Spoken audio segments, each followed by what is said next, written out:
నమస్కారం. గుడిలో గంటను 3 సార్లు మోగించాలంటారు. ఎందుకో మీకు తెలుసా? అసలు గంట ఎందుకు మోగించాలి? గంట మోగించడం వల్ల మనలో జరిగే మార్పులేంటి? ఇలాంటి ఇంట్రెస్టింగ్ విషయాల కోసం వీడియో పూర్తిగా చూడండి. గుడికి మనం ప్రశాంతత కోసం వెళ్తూ ఉంటాం.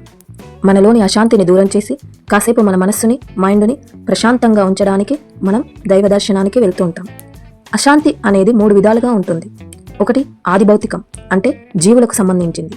రెండవది ఆది దైవికం, కంటికి కనిపించని దైవ శక్తుల ప్రభావం వల్ల కలిగేది. మూడవది ఆధ్యాత్మికం, మన ఆత్మలో కలిగే అశాంతి. ఇవి తొలగించడానికి ఒకే ఒక మార్గం, అదే ఘంటానాదం.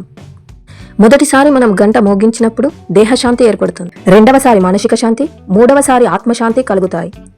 గంట శబ్దం వినగానే మన లోకం మొత్తం పవిత్రమవుతుంది.